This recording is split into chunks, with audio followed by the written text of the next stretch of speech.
In this episode, Project Golf R surpasses all expectations when it takes the Mount Panorama for the Challenge Bathurst Liqui Moly Regularity. Hi guys, Alex Morrison here from Liqui Moly Australia. After months working on the Euromechanica Project Golf R, it was pretty exciting to finally be on the road heading up the Challenge Bathurst Liqui Moly Regularity. With my CAMS Level 2 speed license, rego papers and sporting club membership card in hand, it was off to competitor check-in. Sticker time. Carrying the Liqui Moly brand, I had to make sure it was spot on. Next up, scrutineering. Having fitted the supplied race number and transponder, plus having all the extra stuff like front and rear tow hooks, fire extinguisher and approved helmet, certainly streamlined things. For Challenge Bathurst 2018, Euromechanica brought along an awesome group of guys from Liqui Moly and Euromechanica workshops. While all based out of the same pit garage, we were spread across 3 of the 5 groups, mainly because of the differing levels of experience at Mount Panorama. We were also fortunate enough to bring along John Bowe. Every competitor entered in Liqui Moly Regularity was invited along to listen to JB's words of wisdom. With thousands of laps around this place, he really knows the secrets to putting in fast, consistent laps, making Friday afternoon's Q&As invaluable, especially to the newbies. Race day! Well, not quite. It was mandatory for anyone who hasn't run here before to do sighting laps for the first session. It was a lot to resist not sinking the foot in up those long straights. Session 2, speed at last. There's nothing like Bathurst. The elevation is mental. Your ears literally pop in your head as you're coming up through the cutting. And it's so fast. At tracks like Sydney Motorsport Park and Wakefield, there's runoff. Have an off at Bathurst, and it's gonna hurt. That's one thing JB hit on. Knowing where your car should be is vital. Whether you get there or not is irrelevant. But if you don't know where you should be, you'll never be fast.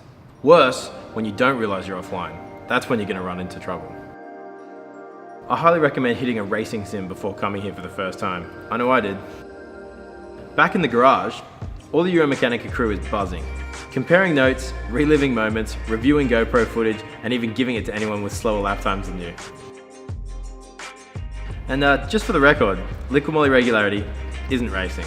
It's all about nominating a lap time and consistently getting as close as you can to that time across the 6 20-minute sessions. At the end of the weekend, top 3 in each group took home the same awesome trophies as past Liqui Moly Bathurst 12-hour winners. But that's not how I approached the weekend. My goal was to improve my lap times and confidence around the track. With more experience and more track time, I'll be heading back to give it a proper crack. Next session, confidence continuing to grow. When you're online and in the groove, you just want to keep pushing harder and harder.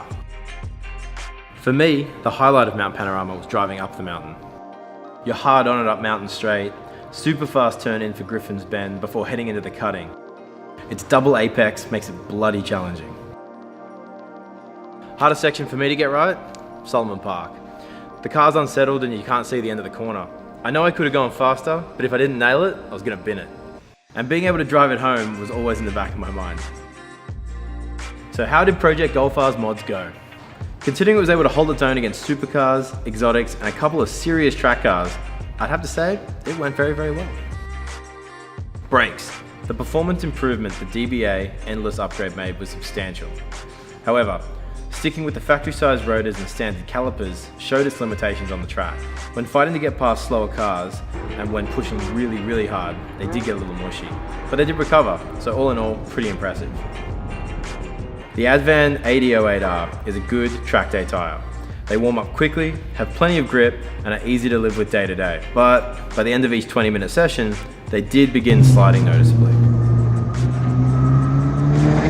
To their credit, they've done a ton of track work, yet still have plenty of life left in them. Impressive.